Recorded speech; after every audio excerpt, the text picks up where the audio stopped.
The silence in the funeral home was deafening as Patricia Williams, our family attorney, adjusted her glasses and cleared her throat.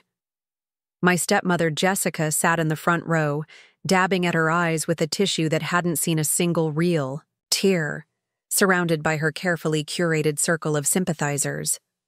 The whispers had been following me all morning like shadows. Before we jump back to where this all began, tell us where you're tuning in from, and if this story touches you, make sure you're subscribed, because tomorrow, I've saved something extra special for you. Poor David, having to deal with Emma's constant demands for money. I heard she hasn't worked a real job in years, just living off her father's generosity. Jessica tried so hard to help her become independent, but some people never learn. Jessica had orchestrated every whisper, every sideways glance, every sympathetic pat on her shoulder. For 3 years, she'd been painting me as the spoiled daughter who couldn't stand on her own 2 feet, the gold-digger who saw her father as nothing more than an ATM. She thought she'd won. She thought she'd successfully convinced everyone, including my father, that I was nothing more than a financial burden he'd be better off without. But as Patricia opened that manila envelope and pulled out documents that would change everything, I watched Jessica's perfectly composed mask begin to crack. The revelation that was about to unfold wouldn't just vindicate me, it would expose the elaborate lie she'd built her entire marriage on. My name is Emma Sullivan, and 3 years ago, I thought I had it all figured out. At 23, I was fresh out of Portland State University with a marketing degree, living in my childhood home in the West Hills, and ready to take on the world. My father, David Sullivan, had built Sullivan Associates Construction from the ground up, transforming it from a small residential contractor into one of Portland's premier commercial development companies. The plan was simple. I'd learn the business from the bottom up, eventually taking over operations while Dad focused on the strategic vision he'd always been passionate about. Our relationship had always been solid. After my mother died when I was 16, it had been just the 2 of us against the world. Dad threw himself into work, but he never forgot to show up for the important moments. He was there for every college milestone, every career decision, every late-night conversation about the future. We had our routine. Sunday morning coffee, at the kitchen island, discussing everything from business strategies to my dating life, which admittedly was pretty non-existent, given my focus on school and career preparation. The house on Hillside Drive had been our sanctuary. A sprawling craftsman with floor-to-ceiling windows overlooking the city, it held decades of family memories. Mom's garden still bloomed every spring, carefully maintained by the landscaping crew Dad couldn't bring himself to change. Her art studio remained exactly as she'd left it, filled with half-finished paintings and the lingering scent of turpentine and hope. I spent my mornings working part-time at a small marketing firm downtown, gaining experience while I waited for my full-time position at Sullivan Associates to begin.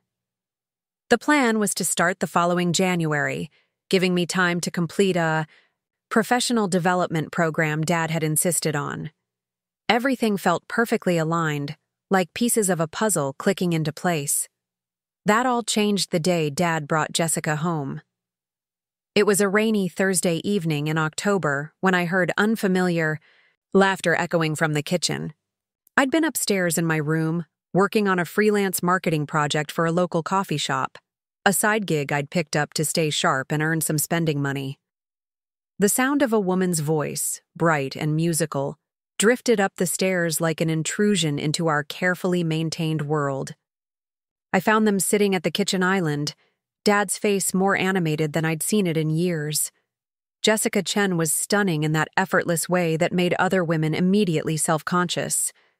Her long black hair fell in perfect waves over a cream-colored blazer that probably cost more than my monthly expenses.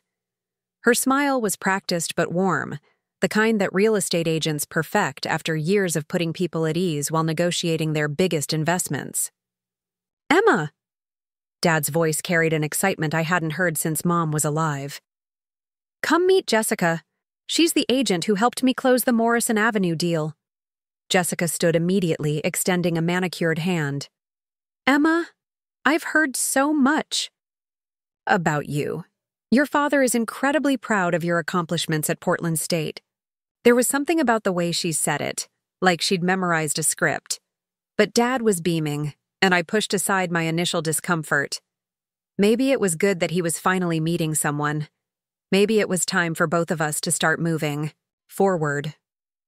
Jessica specializes in commercial properties, Dad continued, his hand resting casually on her shoulder. She's got an incredible eye for potential. You should see some of the deals she's put together.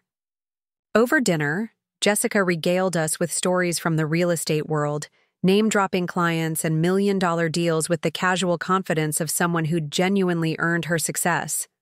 She asked thoughtful questions about my studies, my career plans, even my hobbies. By the end of the evening, I found myself genuinely liking her, despite my initial reservations. She seems nice, I told Dad later as we cleaned up the dishes. How long have you been seeing her? About 6 months, he admitted, looking slightly sheepish. I didn't want to introduce you until I was sure it was serious. 6 months. The fact that he'd kept this relationship hidden for half a year should have been my first red flag, but I was honestly relieved to see him happy again. The years since Mom's death had aged him in ways that went beyond the natural progression of time.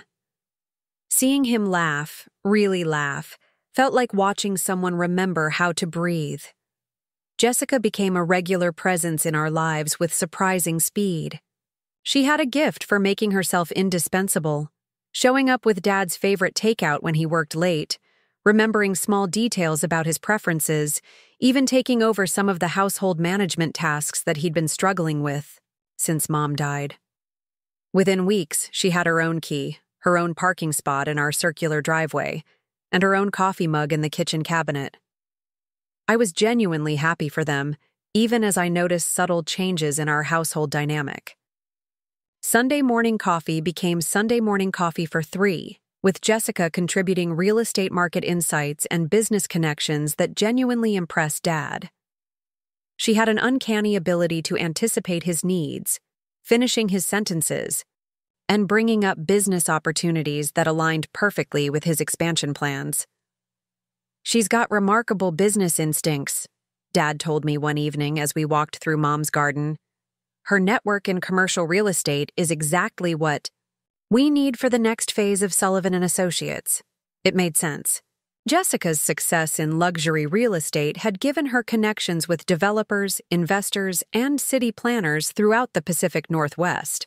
Her Chen luxury properties had handled some of the most prestigious commercial deals in Portland over the past 5 years. On paper, she was exactly the kind of partner who could help take Dad's business to the next level. The engagement announcement came 8 months after that first dinner. They'd driven down to Cannon Beach for a long weekend, and Dad proposed at sunset on the same stretch of sand where he'd proposed to my mother 28 years earlier. When Jessica showed me the ring, a stunning emerald-cut diamond that caught the light like captured starfire, I hugged them both and meant it. The wedding was elegant and intimate, held at the Multnomah Athletic Club with about 50 guests. Jessica looked radiant in a simple but expensive gown, and Dad couldn't stop smiling. I gave a toast about new beginnings and the importance of embracing love when it finds you, even after loss. Several people commented on how gracefully I was handling my father's remarriage, how mature I seemed about sharing him with someone new. If only I'd known then what I was really celebrating. If only I'd paid closer attention to the subtle ways Jessica was already repositioning herself within our family structure, laying the groundwork for what would eventually become a systematic campaign to erase me from my father's life entirely. The changes started small, so gradual that I barely noticed them at first. Jessica began rearranging the living room, replacing Mom's carefully chosen artwork with pieces that better reflected her own aesthetic. She updated the kitchen with new appliances and a color scheme that eliminated the last traces of my mother's influence. When I mentioned missing some of Mom's things, Jessica was sympathetic but firm. Your father needs to move forward, Emma, she explained gently. Holding on to the past isn't healthy for anyone. She had a point, and Dad seemed happier than he'd been in years. I convinced myself that these changes were positive, that Jessica was helping him heal in ways I couldn't. When she suggested converting Mom's art studio into a home office for her growing real estate business, I bit my tongue and helped pack away the paintings and supplies. The first real warning sign came during a family dinner at the athletic club. We were celebrating Jessica's latest deal, a multi-million-dollar commercial complex that would bring significant business to Sullivan Associates. The conversation naturally turned to my upcoming start date at the company, now just 2 months away.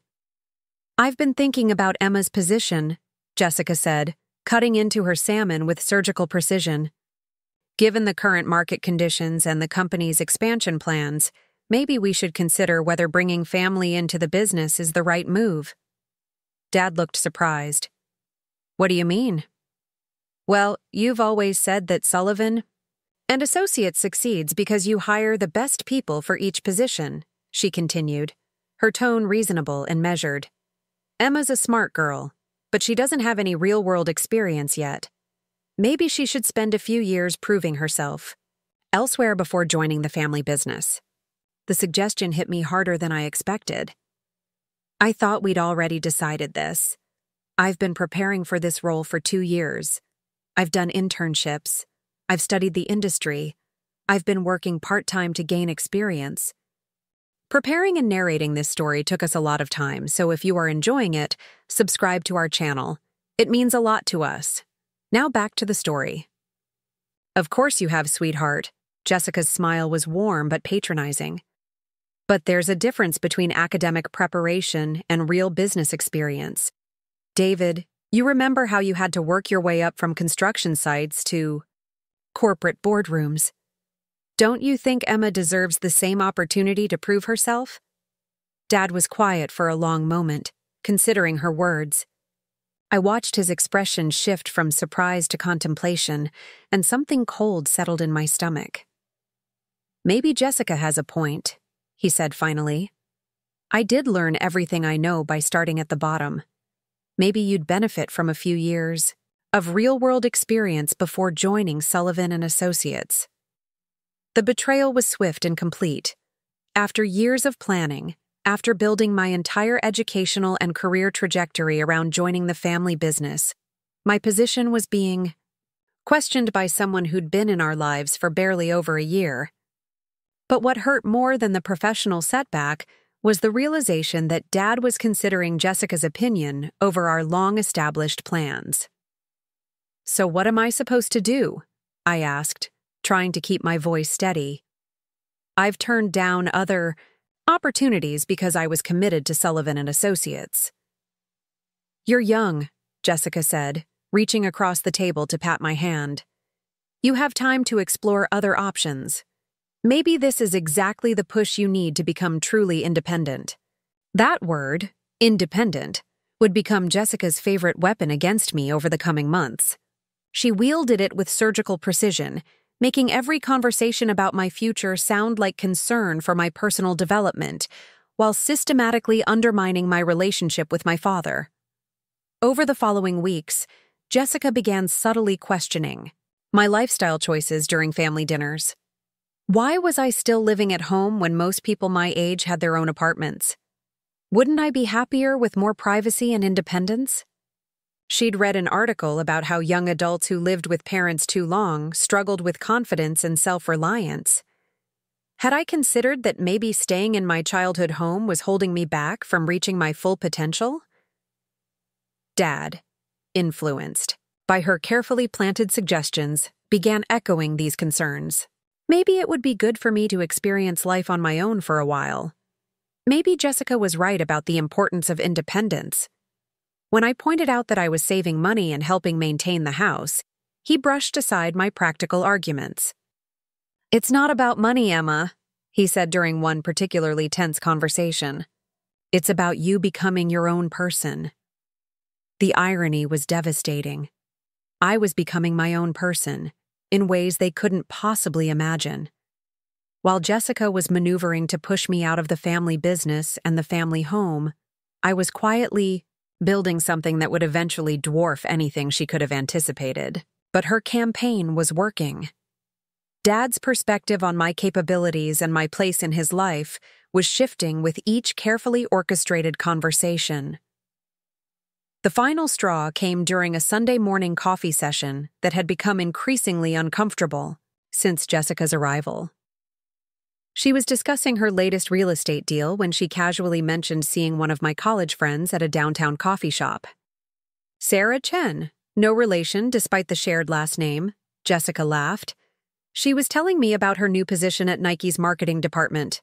Apparently, she's already being considered for a promotion after just 6 months. It's amazing what young people can accomplish when they really apply themselves. The comparison was obvious and insulting. While Sarah was climbing corporate ladders, I was supposedly stagnating at home, dependent on my father's generosity and protection. Dad picked up on the implication immediately.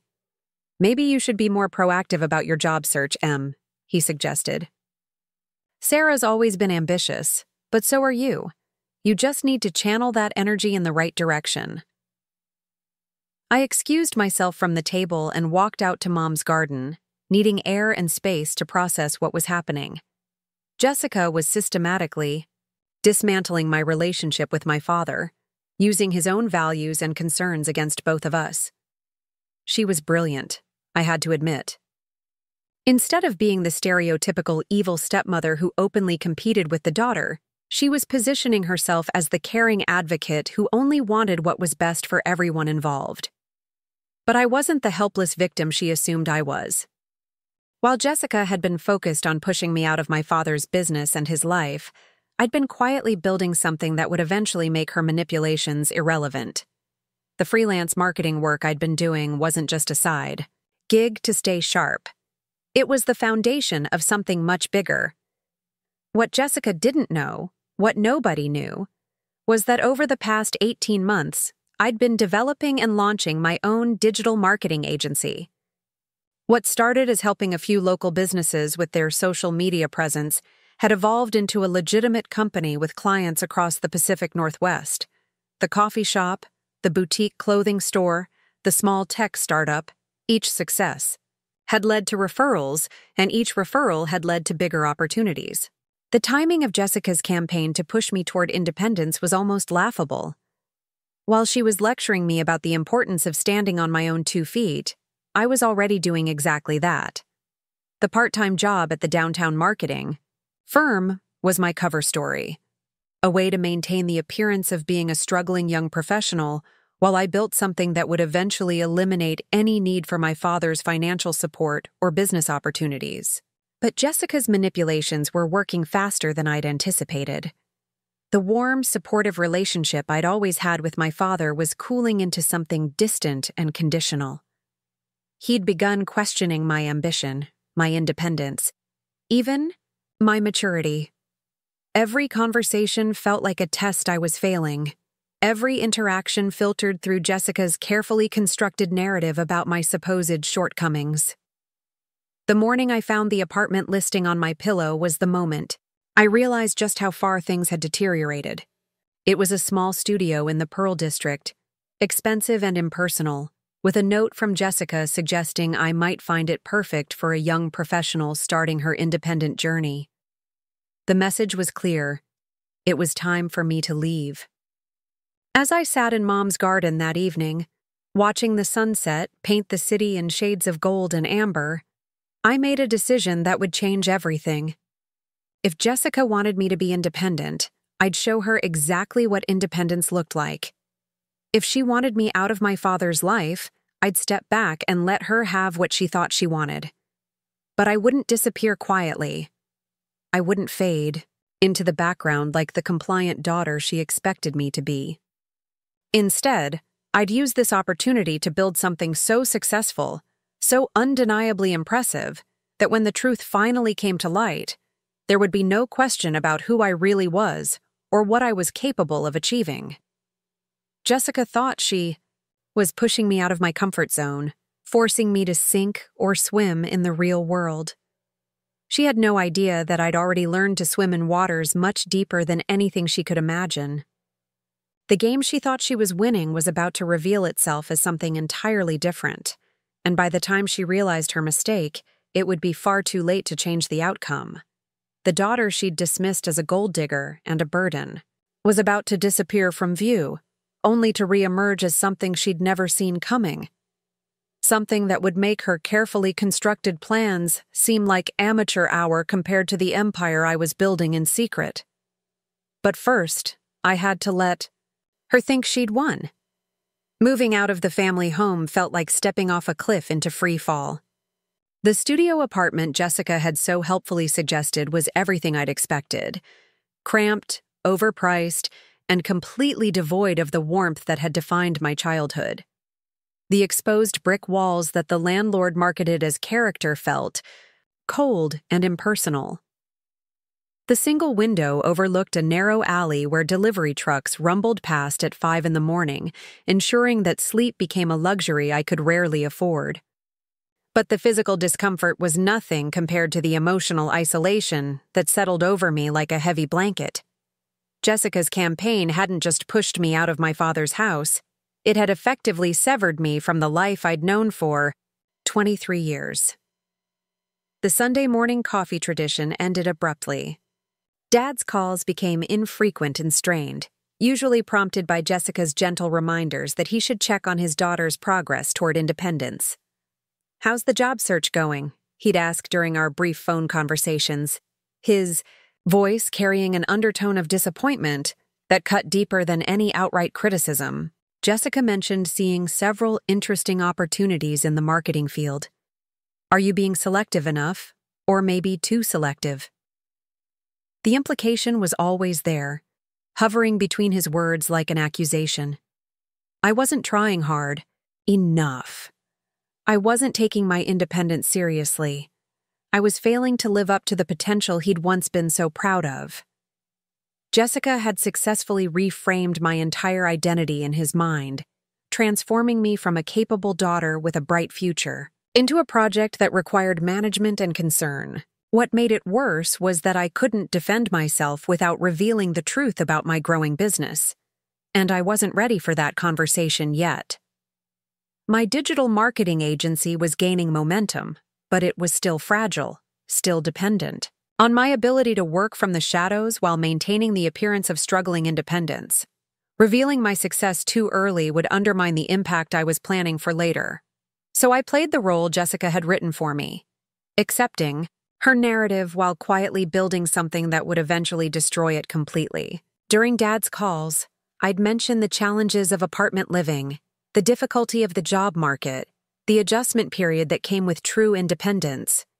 I fed him just enough struggle to satisfy Jessica's expectations while never crossing the line into actual failure. The hardest part was watching how completely she'd transformed him. David Sullivan, the man who had built a construction empire through sheer determination and shrewd business instincts, had become putty in Jessica's perfectly manicured hands. She'd identified his deepest fears, that he was failing as a father, that he'd sheltered me too much after my mother's death, that his protective instincts were actually hindering my development, and she'd weaponized every single one. At family gatherings, which I was now invited to as a guest rather than a family member, Jessica would steer conversations toward my living situation with the precision of a surgeon. She'd ask about my apartment with genuine-sounding concern, wondering if I was eating well enough, if I was managing my finances responsibly, if I was meeting people and building the social connections that were so important for young professionals. "Independence can be overwhelming at first," she'd say to assembled relatives and family friends, her voice carrying just the right note of maternal worry. "Emma's adjusting beautifully, but it's natural for the transition to be challenging. David and I are so proud of how she's handling everything." The performance was masterful. She positioned herself as the supportive stepmother who was helping guide me through a necessary but difficult period of growth, while simultaneously reinforcing the narrative that I was struggling with basic adult responsibilities. Every sympathetic nod from aunts and family friends Every concerned question about my welfare, every piece of well-meaning advice about budgeting and career building added another layer to the foundation she was building. But Jessica's most devastating move came during Dad's 60th birthday celebration at the athletic club. The party was elegant and intimate, filled with business associates, longtime friends, and family members who'd watched Sullivan Associates grow from a small contractor into a regional powerhouse. I'd worked for weeks on a photo album chronicling Dad's career achievements, spending hours organizing pictures and writing captions that captured the milestones that had defined his professional journey. When it came time for gifts, Jessica presented Dad with a surprise that left everyone speechless.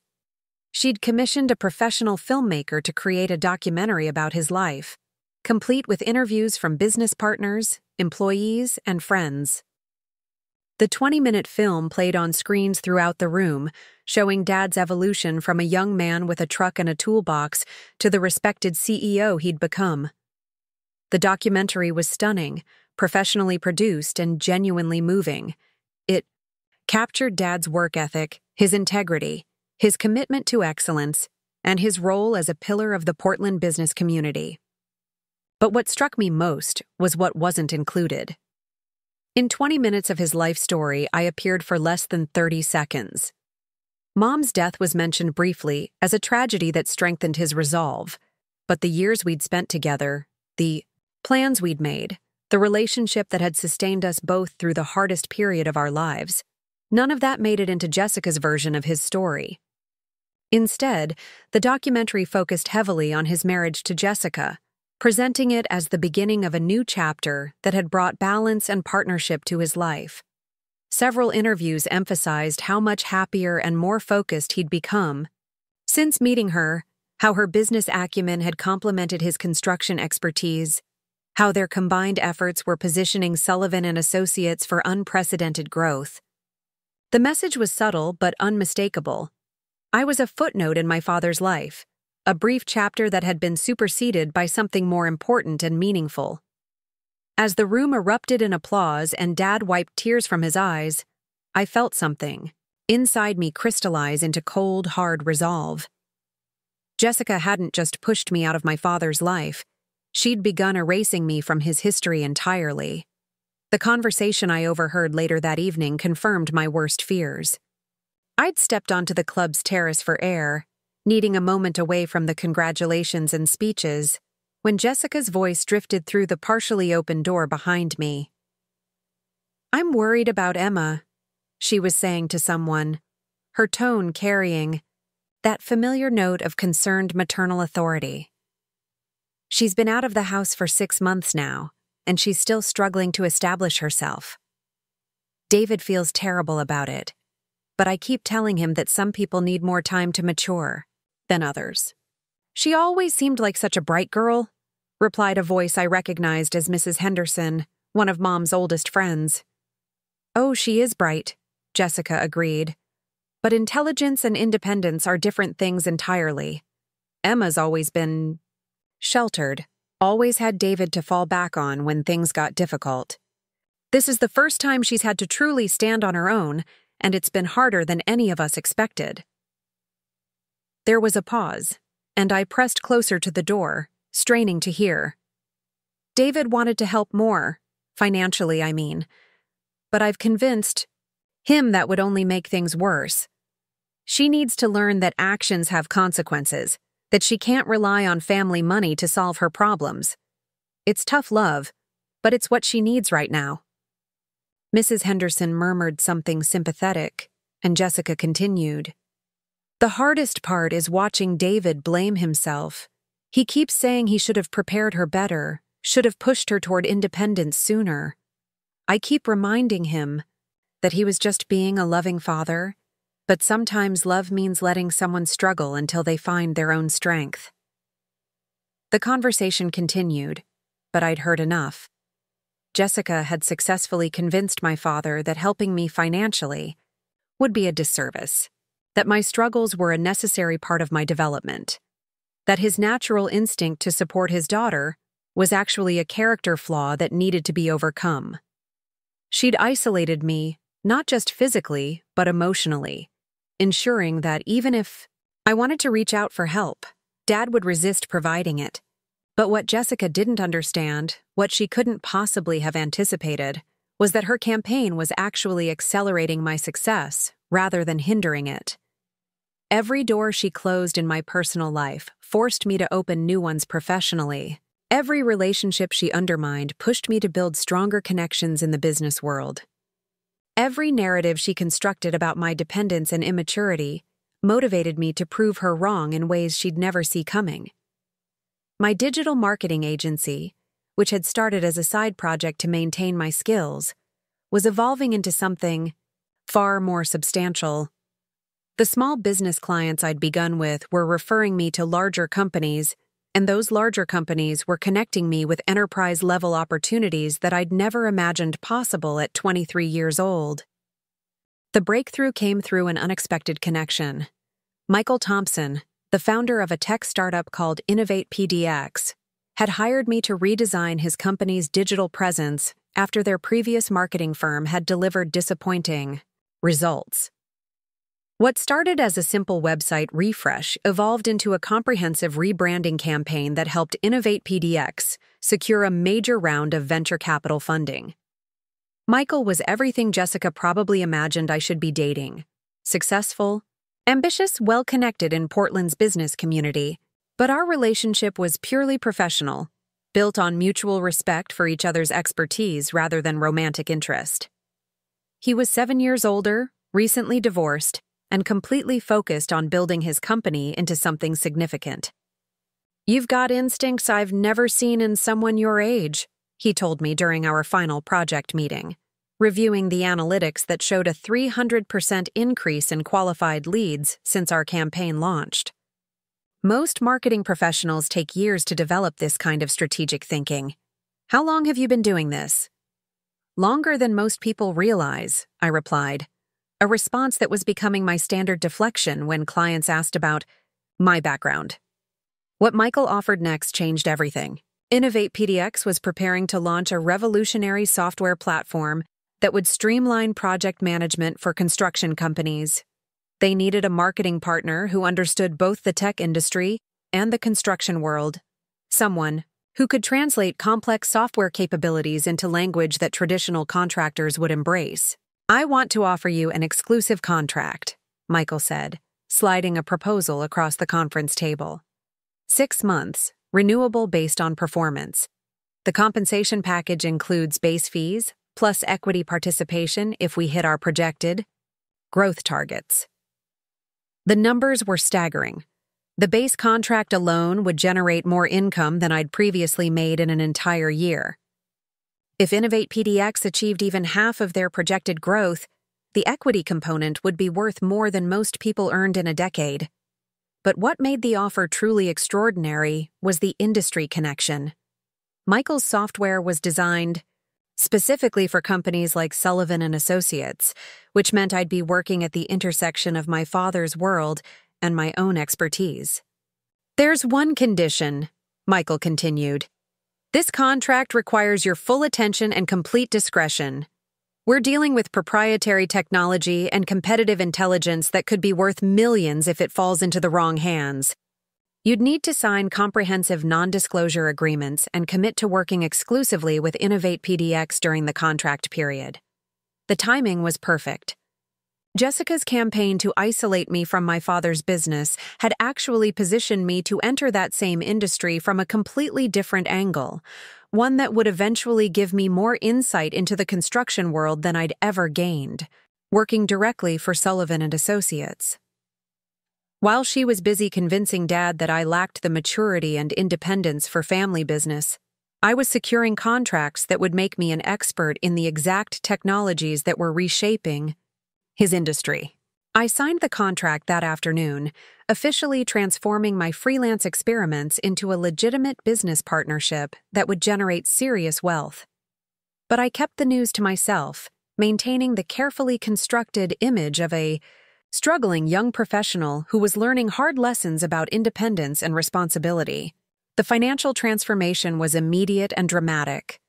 Within weeks, I was able to move from the cramped studio to a beautiful one-bedroom apartment in the Pearl District with actual amenities and natural light.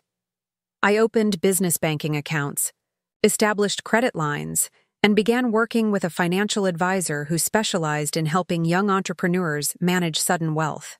But I did all of this quietly, maintaining the appearance of modest success while building something far more substantial beneath the surface. The most challenging aspect was managing the emotional isolation that came with my secret success. I couldn't share my excitement with Dad, couldn't celebrate my achievements with family, couldn't even post about my work on social media without risking exposure. Jessica's narrative had effectively cut me off from the relationships that would normally provide support and validation during a major life transition. But I channeled that isolation into fuel for my work. Every lonely evening in my apartment became an opportunity to research industry trends, analyze competitor strategies, and develop innovative approaches that set my campaigns apart from anything my clients had seen before. Every family gathering where I was treated as the struggling daughter became motivation to prove that I was building something more impressive than anything they could imagine. The hardest moment came during a chance encounter at Pioneer Courthouse Square. I was meeting a potential client for coffee when I spotted Dad and Jessica having lunch at a nearby restaurant. They looked relaxed and happy, laughing at something on Jessica's phone, completely comfortable in a world that no longer included me in any meaningful way. For just a moment, I considered walking over, telling Dad about my success, sharing the excitement of building something significant on my own terms. But I stopped myself, recognizing that the timing wasn't right. Jessica's influence was still too strong, her narrative still too embedded in his thinking. If I revealed my success too early, she'd find ways to undermine it, to reframe it as luck or assistance or anything other than genuine achievement. Instead, I watched them from across the square, noting how completely Jessica had filled the space in Dad's life that I'd once occupied.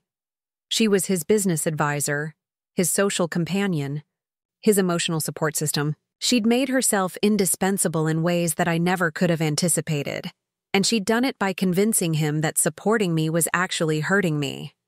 But what Jessica didn't realize was that her success was temporary, built on deception and manipulation rather than genuine value creation. My success, by contrast, was real and growing stronger every day. The contracts I was securing, the clients I was serving, the expertise I was developing, all of it was creating a foundation that would eventually make her games irrelevant. As I walked back to my apartment that evening, I made a promise to myself. I would let Jessica continue her performance for as long as necessary, would let her believe she'd successfully removed me from my father's life and his business world. But when the time came to reveal the truth, when the moment was right to show everyone who I really was and what I'd actually accomplished, the revelation would be so complete and so undeniable that there would be no way for her to recover from it. Jessica thought she'd won by pushing me out of my comfort zone and forcing me to prove my independence. She had no idea that she'd actually created the perfect conditions for me to build something far more impressive than anything she could have imagined. The daughter she'd dismissed as a dependent gold-digger was about to become someone she'd never seen coming. And by the time she realized her mistake, it would be far too late to change the outcome. The game was far from over. In fact, it was just beginning. The success of the Innovate PDX campaign opened doors I never expected to walk through. Word spread quickly through Portland's tight-knit business community about the young marketing strategist who had helped a struggling tech startup secure 8-figure funding. My phone began ringing with inquiries from companies across the Pacific Northwest, each offering contracts that dwarfed anything I'd previously imagined possible. But success brought its own set of challenges. The more profitable my business became, the more careful I had to be about maintaining the facade of modest independence that Jessica's narrative required. I opened a second set of business accounts under my company name, Emma Digital Solutions, while keeping a personal checking account that reflected the lifestyle of someone earning a standard marketing salary. Every major purchase required careful planning to ensure it could be explained away as a splurge saved up for over months, or a gift from a generous client, or a fortunate find at a consignment shop. The apartment upgrade had been risky enough. When Dad visited for the first time, his eyebrows rose as he took in the granite countertops and floor-to-ceiling windows that overlooked the Willamette River. Jessica had insisted on coming along, her sharp eyes cataloging every detail that seemed inconsistent with a struggling young professional's budget. "This is lovely, Emma," she said, running her fingers along the kitchen island. "The rent must be substantial. Are you managing all right financially?" "I got lucky with the timing," I replied, sticking to the story I'd rehearsed. "The previous tenant broke their lease early, and the landlord offered me a deal to avoid having it sit empty. Plus, I've been picking up more freelance work lately." Dad nodded approvingly. "Good for you. I'm glad to see you landing on your feet." But Jessica's expression remained skeptical. She'd built her real estate career on reading between the lines of people's financial situations, and something about my living arrangement didn't align with her expectations for someone she'd successfully marginalized. I could see her mental calculations, trying to reconcile the apartment's obvious cost with her carefully constructed narrative about my dependence and struggle. That visit marked the beginning of Jessica's more aggressive surveillance of my life. She began asking pointed questions about my work, my income, my social connections. During family gatherings, she'd steer conversations toward my career progress with the persistence of an investigative journalist, probing for inconsistencies in my stories or signs that I was receiving financial support from sources she couldn't identify. "Emma mentioned she's doing some consulting work," she'd say to Dad when she thought I was out of earshot. "I wonder if she's being realistic about her rates. Young people sometimes undervalue their services, which can create cash flow problems down the line." The implication was always there. I was either lying about my success or making amateur mistakes that would eventually lead to failure. She'd positioned herself as the concerned stepmother who was monitoring my progress while protecting Dad from having to worry about my financial stability. Every question was framed as maternal concern, every probe disguised as career guidance. But Jessica's surveillance had an unintended consequence. Her constant attention to my lifestyle forced me to become incredibly creative about hiding my growing wealth, which in turn made me better at understanding the financial privacy strategies that my clients needed. I learned to move money through business accounts in ways that minimized tax liability and maximized growth potential. I developed expertise in asset protection, investment diversification, and the kind of sophisticated financial planning that most people didn't encounter until much later in their careers. My work with Innovate PDX evolved from marketing consultation into strategic partnership. Michael Thompson recognized that my understanding of both technology and traditional business operations made me uniquely valuable to his company's growth plans. Within 6 months, I'd been offered a seat on their advisory board, along with equity stakes that made me a silent partner in one of Portland's most promising startups. "You've got an instinct for market timing that I've never seen," Michael Z. told me during a board meeting where we reviewed quarterly growth projections that had exceeded every benchmark. "Our investor group keeps asking who's behind the marketing strategy. They want to know if you're available for other projects." The referrals from Innovate PDX's investors led to consulting contracts with established companies throughout the region. I found myself working with manufacturing firms, technology companies, and service providers who needed sophisticated marketing strategies to compete in increasingly complex markets. Each successful campaign led to new opportunities, and each new opportunity generated revenue that I had to carefully conceal from Jessica's watchful eyes. The breakthrough moment came when I received a call from Rachel Martinez, a name I recognized from my father's business conversations over the years. Rachel had been Dad's partner in Sullivan Associates during the company's early expansion phase, before selling her shares to pursue independent consulting. She was now one of the most respected business advisors in the Pacific Northwest, with a client roster that included Fortune 500 companies and emerging market leaders. "I've been hearing interesting things about your work," Rachel said during our initial phone conversation. Several of my clients have mentioned a young marketing consultant who's delivering results that their previous agencies couldn't match. When I realized you were David Sullivan's daughter, I knew I had to reach out. My heart stopped. Rachel. Martinez was exactly the kind of connection who could expose my secret success to Dad and Jessica before I was ready for that revelation. But her next words surprised me. I understand you're keeping a low profile right now, she continued. I also understand that family dynamics can be complicated, especially when business is involved. I have a proposition that might interest you, but it would require complete discretion on both sides. We met at a small coffee shop in Lake Oswego, far from downtown Portland where we might encounter someone from Dad's business circle. Rachel was in her 50s, with silver hair and the kind of confident presence that came from decades of successful deal-making. She ordered black coffee and got straight to the point. I've been following your work for the past year, she said. Your campaign for Innovate PDX was brilliant, but it's not the only project that's caught my attention. You've been building something impressive while flying completely under the radar. I kept my expression neutral, unsure how much she actually knew versus what she was guessing. I also know Jessica, Rachel continued, her voice carrying a slight edge.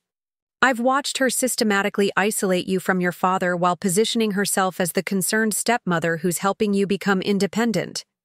It's a masterful manipulation, and it's working exactly as she planned. The directness of her assessment left me speechless. For over a year, I'd felt like I was the only person who could see through Jessica's performance, the only one who recognized the calculated nature of her campaign. Hearing someone else articulate the truth was both validating and terrifying. What do you want? I asked finally. I want to offer you opportunities that match your actual capabilities, Rachel replied. I represent clients who need the kind of strategic thinking you've been demonstrating, but they require absolute confidentiality. Your current situation, maintaining separation from your family's business while building your own success, actually makes you perfect for certain projects. She slid a business card across the table. Think about it, but don't take too long. The kind of opportunities I'm talking about don't wait for people to make up their minds. That conversation changed everything. Rachel's client roster included companies that were direct competitors to some of Portland's most established businesses, including firms that had relationships with Sullivan Associates. She needed a marketing consultant who could work with complete discretion, someone who understood the local business landscape but wasn't embedded in its traditional networks.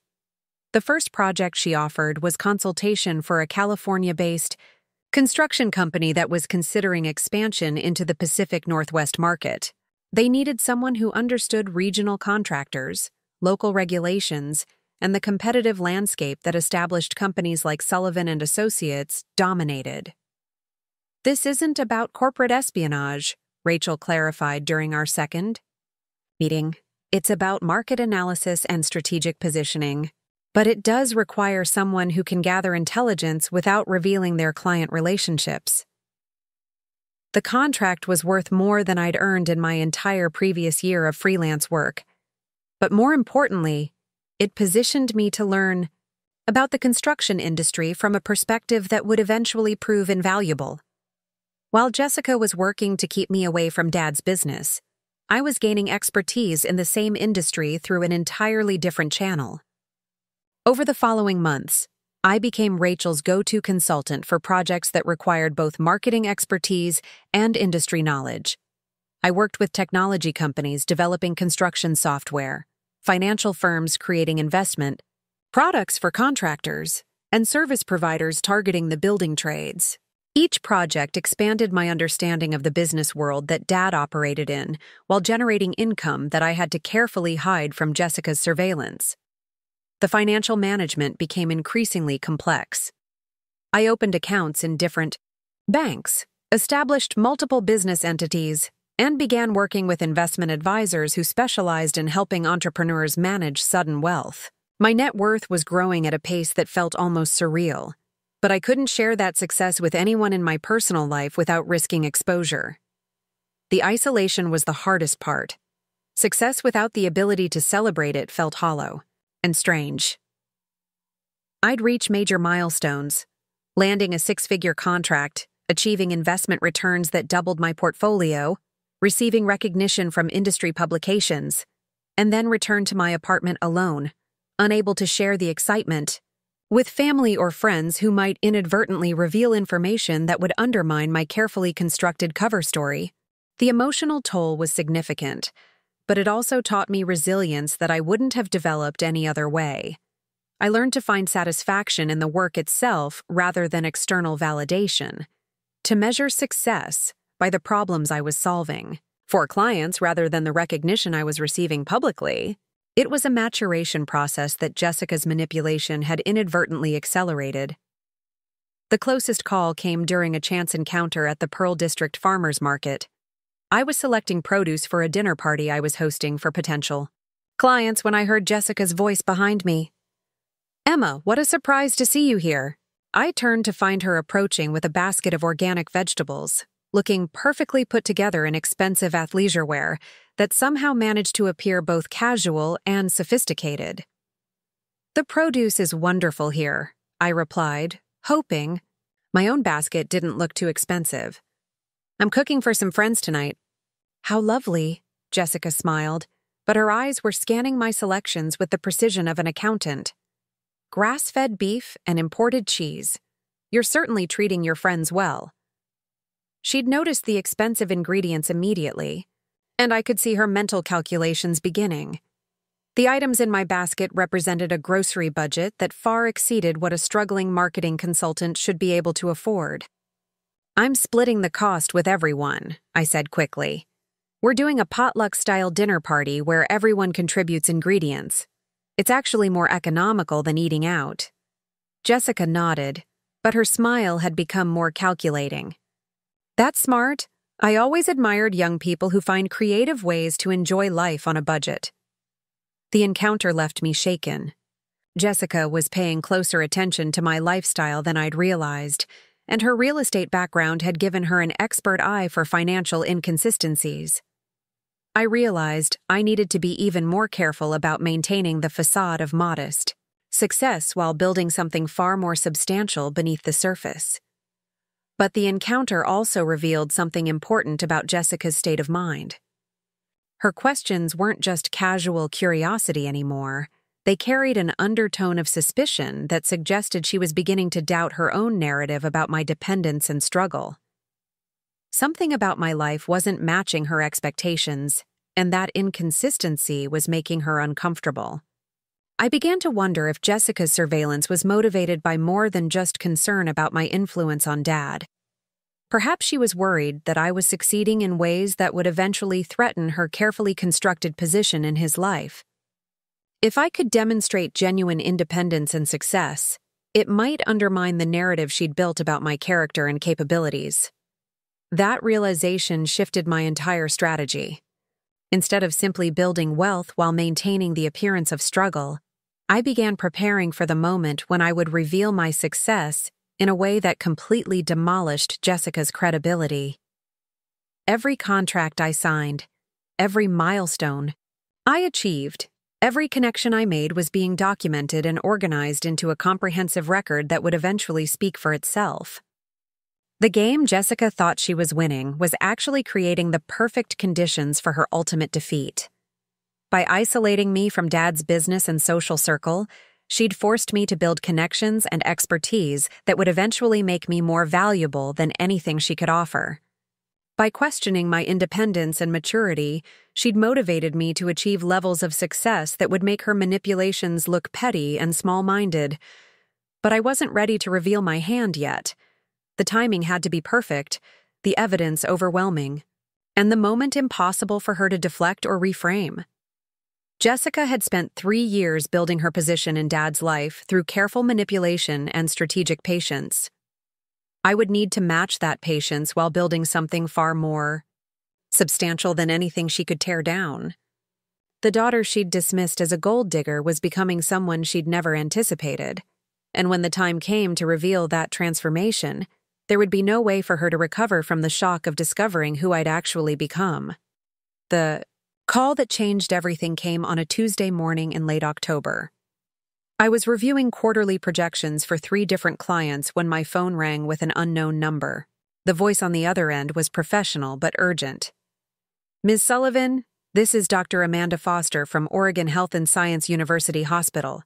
Your father has been admitted to our cardiac care unit. He's stable, but he's asking for you." My hands started shaking as I grabbed my keys and rushed toward the hospital. Dad had always been healthy, active, careful about his diet and exercise routine. The idea of him lying in a hospital bed felt impossible, like the natural order of things had suddenly shifted without warning. The cardiac care unit was a maze of sterile corridors and beeping machines. I found Dad's room easily enough, but stopped short when I saw Jessica sitting beside his bed, her hand resting possessively on his arm, while she spoke in hushed tones with a doctor I didn't recognize. She looked up when I entered, and for just a moment, I saw something flash across her face that looked almost like annoyance before she composed herself into appropriate concern. "Emma? Thank goodness you're here," she said, rising to embrace me in a hug that felt calculated rather than comforting. "Your father had a minor heart attack this morning. The doctors say he's going to be fine, but it was terrifying." Dad looked smaller than I'd ever seen him, connected to monitors and IV lines that made him seem vulnerable in a way that frightened me more than I wanted to admit. His eyes brightened when he saw me, and he reached out with his free hand. "There's my girl," he said, his voice weaker than usual but still warm with affection. "I'm sorry to scare everyone. Apparently, all those years of construction site stress finally caught up with me." Dr. Foster, a woman in her 40s with kind eyes and a direct manner, explained that Dad had suffered what they called a mild myocardial infarction. His heart muscle had been damaged, but not severely, and with proper medication and lifestyle changes, he should make a complete recovery. The key word was should, delivered with the careful precision of someone who'd learned never to make absolute promises about cardiac patients. "We'll need to keep him for observation for at least 3 days," she continued. "After that, he'll need several weeks of reduced activity while his heart heals. No work stress, no heavy lifting, and careful monitoring of his diet and medication. Schedule." Jessica immediately stepped into the role of primary caregiver, asking detailed questions about medications, recovery timelines, and follow-up care. She took notes in a leather-bound planner, organized the information with the efficiency of someone managing a complex business transaction. Every response from Dr. Foster was cataloged and cross-referenced, creating a comprehensive care plan that left no detail overlooked. "I'll make sure he follows every instruction perfectly," Jessica assured the doctor. "David has a tendency to push himself too hard, but I'll see that he prioritizes his health above everything else." Dad squeezed my hand and smiled weakly. "Jessica's right. I'm not very good at taking it easy, but I suppose I don't have much choice now." Over the next 3 days, I spent as much time at the hospital as my work schedule allowed. Jessica was there constantly, transforming Dad's private room into a command center for both his medical care and the business operations that couldn't be completely suspended during his recovery. She fielded calls from Sullivan Associates, managed his appointment schedule, and coordinated with the administrative staff who were struggling to handle his responsibilities in his absence. But I noticed something during those hospital visits that made me increasingly uncomfortable. Jessica controlled every aspect of Dad's environment with a precision that went beyond normal spousal concern. She screened his visitors, managed his medication schedule with military efficiency, and made decisions about his care without consulting him first. When business associates called, she would answer his phone and provide updates that emphasized his fragility and need for extended recovery time. "David is doing well, but the doctor insists on complete rest for at least 6 weeks," she'd tell callers, her voice carrying just the right note of protective concern. "I'm handling his immediate responsibilities, but anything that can wait should be postponed until he's fully recovered. The most troubling moment came when I arrived early one morning to find Jessica having an intense conversation with a man I didn't recognize. He was well-dressed, professional, and carrying a briefcase that suggested legal or financial business. When they saw me approaching, their conversation stopped abruptly, and Jessica's expression shifted to her familiar mask of appropriate concern. "Emma, perfect timing," she said smoothly. "This is Robert Chen, my brother. He's been helping me organize some of David's business affairs while he recovers." Robert Chen was nothing like Jessica. Where she was polished and warm, he was cold and calculating, with sharp eyes that seemed to evaluate everything in terms of potential advantage. His handshake was firm but brief, and he showed no interest in small talk or family pleasantries. "Jessica's been updating me on David's condition," he said, his voice carrying no warmth. "It's important that someone with business experience handle his affairs during this vulnerable period. Medical emergencies can create significant financial risks if they're not managed properly." Something about the way he said it made my skin crawl.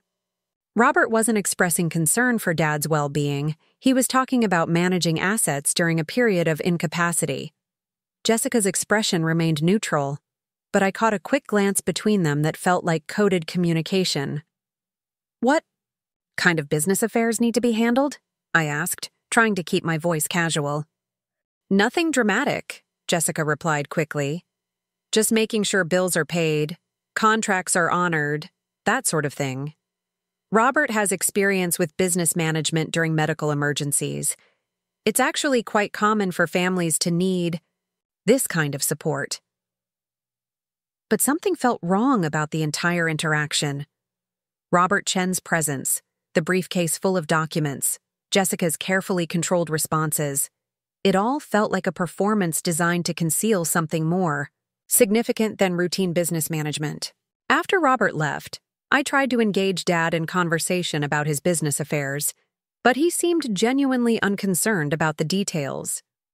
Jessica was handling everything, he assured me, and she had better organizational skills than he'd ever possessed. The company was in good hands, and all he needed to focus on was getting healthy. "Jessica's been incredible through all of this," he told me, his voice full of genuine gratitude. "I don't know what I would have done without her. She's handling things I never even thought about: insurance paperwork, medical appointments, coordinating with the office. I'm so lucky to have someone who cares enough to take charge when I can't." His trust in Jessica was complete and unquestioning. But that trust was based on the assumption that her motives were purely altruistic, that her management of his affairs was motivated by love and concern rather than self-interest. Given what I'd observed about her character over the past 3 years, that assumption seemed dangerously naive.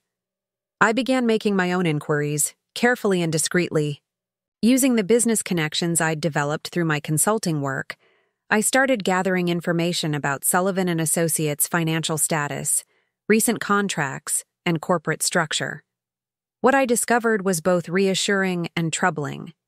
The company was financially healthy, with strong cash flow and a solid portfolio of ongoing projects.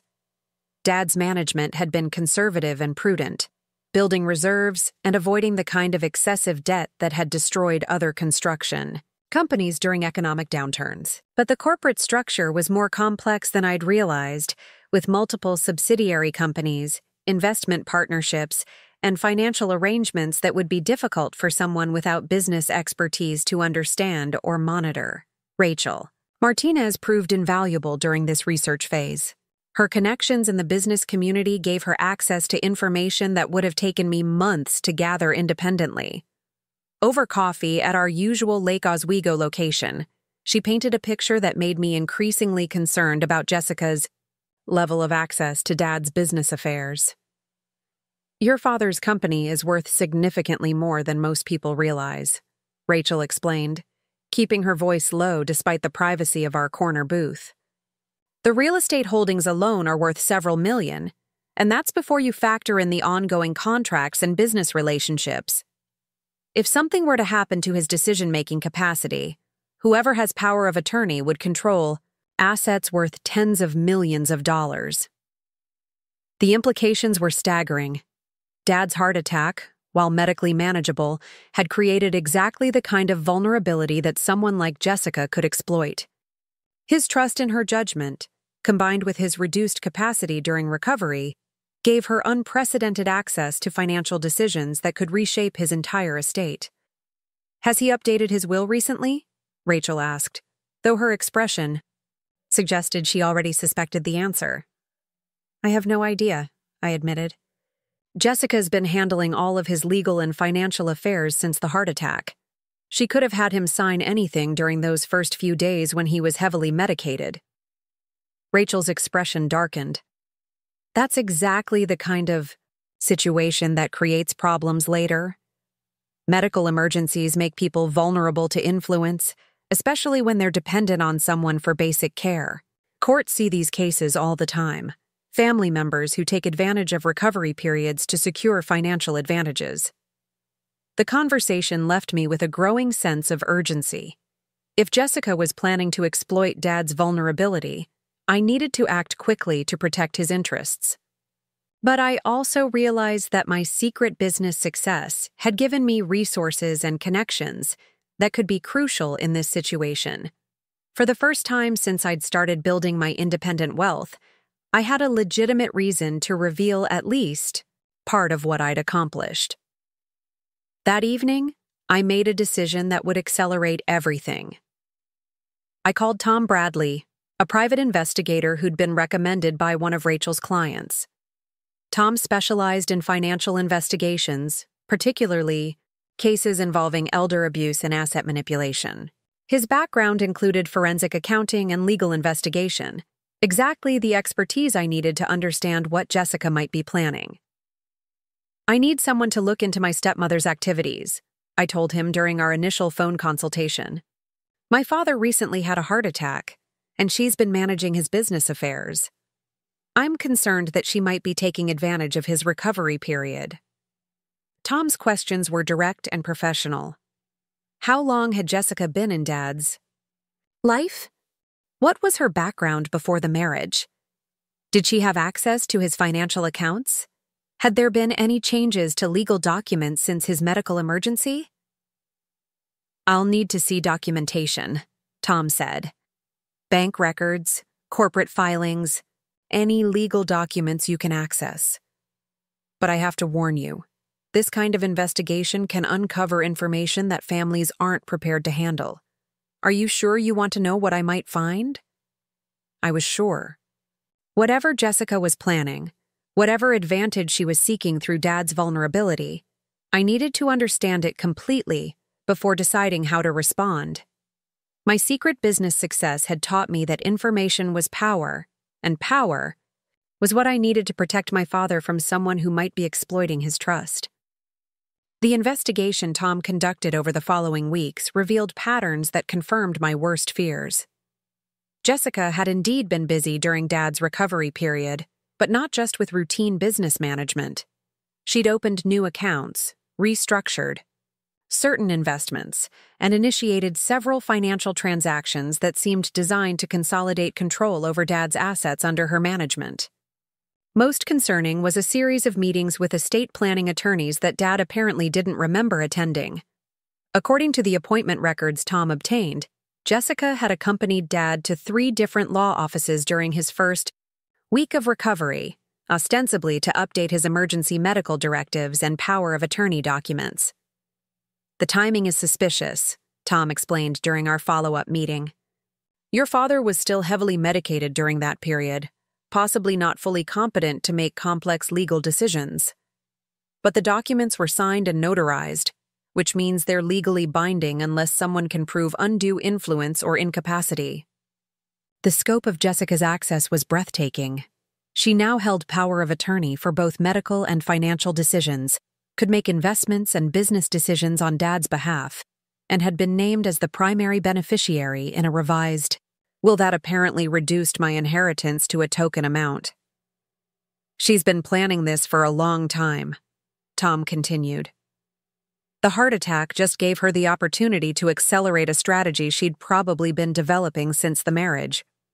Your father's recovery period provided the perfect cover for legal changes that would have raised questions under normal circumstances. But Tom's investigation had also revealed something that Jessica couldn't have anticipated. My own business, success, which I'd kept secret for so long, had created a paper trail that demonstrated financial independence and professional competence that would be crucial if I needed to challenge Jessica's actions legally. "You're not the struggling daughter she's been portraying," Tom observed, reviewing the financial records I'd provided. "Your business income and investment portfolio show someone who's achieved significant success independently. That changes the dynamic considerably if this situation ends up in court. The revelation that I'd been building substantial wealth while Jessica manipulated Dad's perception of my capabilities would be devastating to her credibility. But I wasn't ready to reveal that information yet. The timing had to be perfect, the evidence overwhelming, and the moment impossible for her to deflect or minimize. Instead, I began preparing for a confrontation that I knew was coming. Dad's recovery was progressing well, and he was beginning to ask questions about the business decisions that had been made on his behalf. Jessica's window of opportunity was closing, which meant she would soon need to either retreat from her plans or escalate them in ways that would expose her true intentions. I started positioning myself for that moment, gathering allies, documenting evidence, and preparing to reveal not just Jessica's manipulation, but my own transformation from the dependent daughter she'd dismissed into someone with the resources and connections to challenge her effectively. The game Jessica thought she'd been winning was about to become something entirely different. And this time, I would be playing with advantages she'd never imagined possible. The phone call that shattered my carefully constructed world came at 3:17 in the morning on a frigid December night. Jessica's voice pierced through my sleep with a tone that managed to convey both hysteria and something that sounded suspiciously like barely contained triumph. "Emma, you have to come to the hospital right now." David collapsed in the bathroom. "The paramedics think it's massive cardiac arrest. They're not sure he's going to survive this time." I drove through the empty streets of Portland with my hands, gripping the steering wheel so tightly my knuckles went white. The emergency room at Oregon Health and Science University was a sterile maze of fluorescent lighting and the antiseptic smell that always reminded me of mortality. Jessica sat in the family waiting area, looking somehow perfectly composed, despite allegedly rushing to the hospital in the middle of the night. Her designer coat was draped elegantly over the chair beside her, her makeup flawless, her hair styled, as if she'd had time to prepare for public appearance. "How is he?" I asked, dropping into the uncomfortable plastic chair across from her. "Critical. The damage to his heart is extensive this time. Dr. Foster says the next 72 hours will determine whether he survives at all, and if he does, whether there will be permanent cognitive effects from oxygen deprivation." Jessica's voice carried that practiced tone of brave concern that she'd perfected over the years.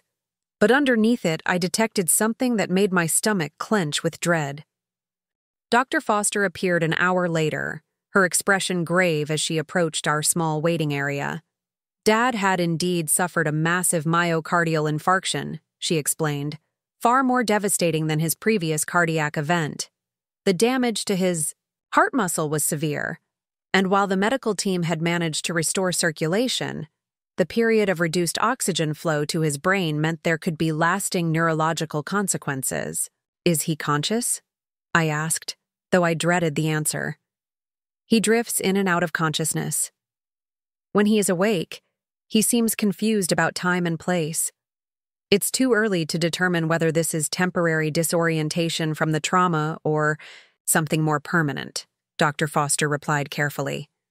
"We'll know more over the next few days as the swelling in his brain reduces." Jessica immediately positioned herself as the primary decision-maker for Dad's care, producing power of attorney, documents that she claimed had been updated recently to reflect his wishes about medical treatment. She spoke with doctors using medical terminology that suggested she'd been researching cardiac care extensively, asked detailed questions about treatment protocols, and began making decisions about Dad's care with an authority that seemed to surprise even the medical staff. Over the next week, I spent every moment I could spare from my business obligations at the hospital, watching Jessica orchestrate Dad's care with military precision. She controlled who could visit, when they could, see him, and what information they received about his condition. She fielded calls from Sullivan Associates employees with updates that consistently emphasized his fragility and the likelihood that he would never be able to return to active business management. David's condition is very serious, she would tell callers, her voice heavy with appropriate concern. The doctors are cautiously optimistic about his physical recovery, but they've warned us that cognitive effects from this type of cardiac event can be permanent. He may never be capable of handling complex business decisions again. But what disturbed me most was Jessica's behavior when she thought she was unobserved. During the brief periods when Dad was conscious, she would lean close to his ear and speak in urgent whispers that he seemed unable to process or respond to coherently. She brought documents to his bedside, legal papers that she would place in front of him while explaining their importance in simple terms as if speaking to a child. "These are just updates to your medical directives, darling," she would say, guiding his trembling hand toward signature lines. "The lawyers say we need these to make sure you get the best possible care." The sight of my father, barely conscious and clearly confused, being manipulated into signing documents he couldn't possibly understand, filled me with a rage so intense it took all my self-control not to physically intervene. But I realized that Jessica's actions were being witnessed by medical staff who could serve as witnesses if legal challenges became necessary later. My breaking point came when I arrived early one morning to find Jessica in intense conversation with a man I didn't recognize. He was professionally dressed, carrying a leather briefcase, and speaking in the hushed tones that suggested sensitive business. When they noticed my approach, their conversation stopped abruptly, and Jessica's expression shifted to her familiar mask of concerned family member. "Emma, perfect timing. This is Dr. Marcus Harrison. He's a specialist who's been consulting on your father's case."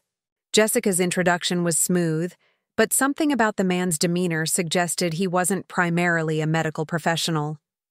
Dr. Harrison was tall, thin, with calculating eyes that seemed to assess everything in terms of potential advantage.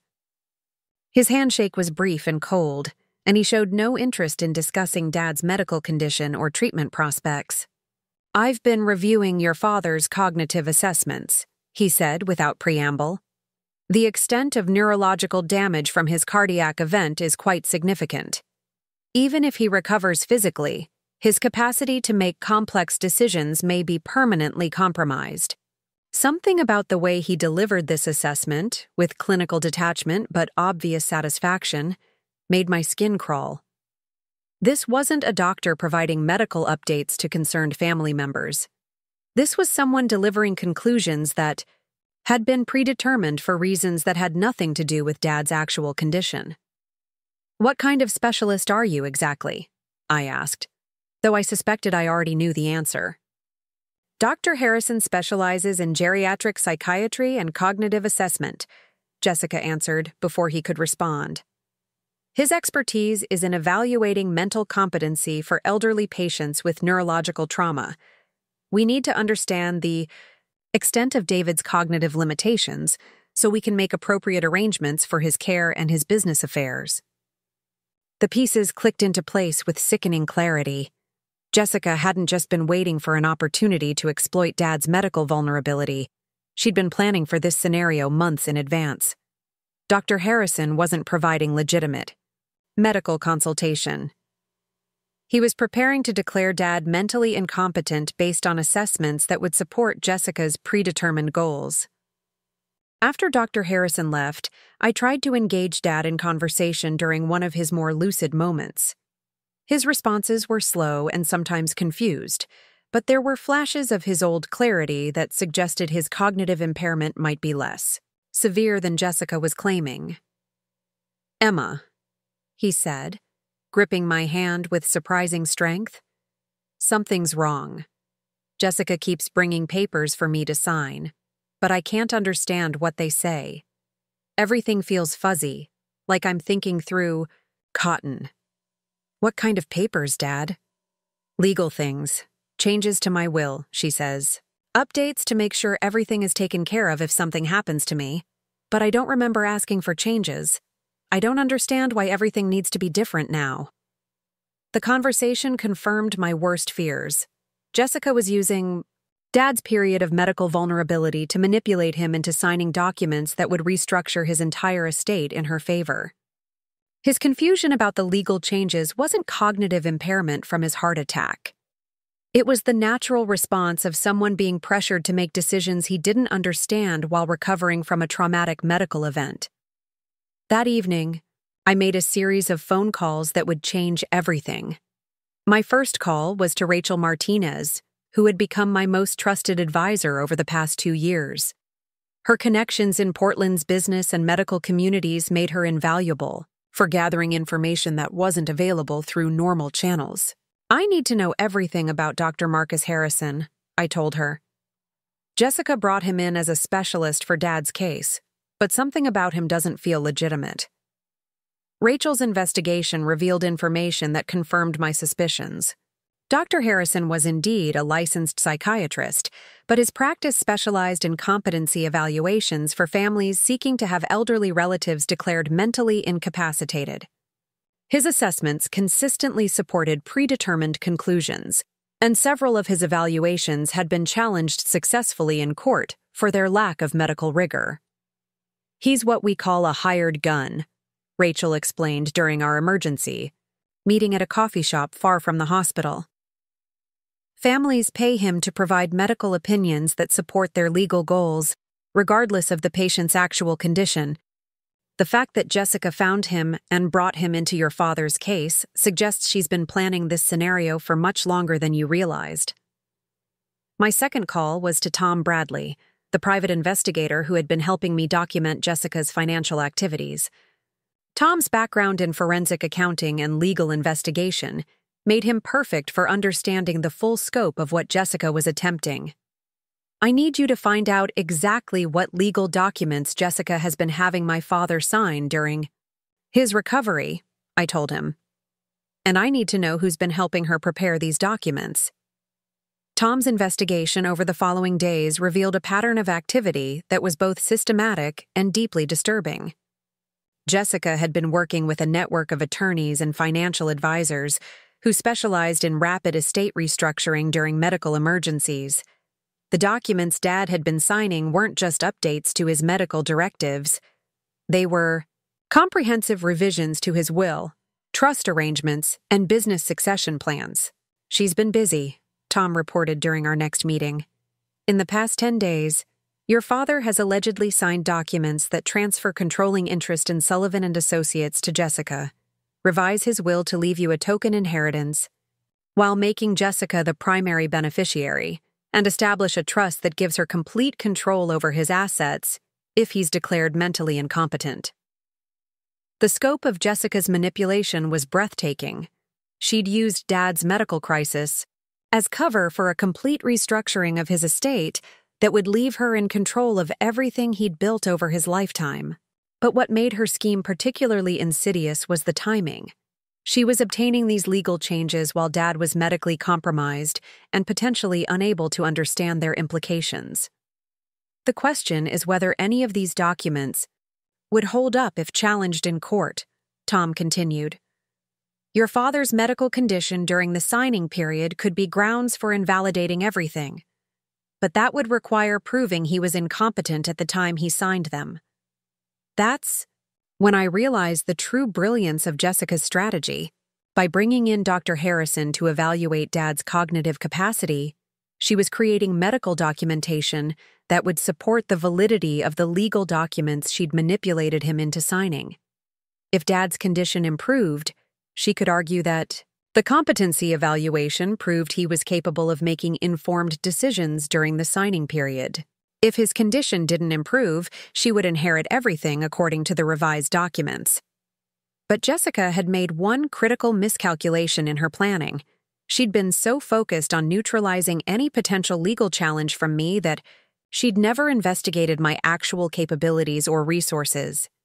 In her mind, I was still the struggling daughter she'd successfully marginalized 3 years ago. Someone who lacked both the financial means and the business connections to mount effective opposition to her estate manipulation. The reality was exactly the opposite. Over the past 2.5 years, I'd built a business empire that rivaled Dad's own success, accumulated wealth that made Jessica's inheritance goals seem modest by comparison, and developed relationships with legal and business professionals who specialized in exactly the kind of elder abuse case that Jessica's actions represented.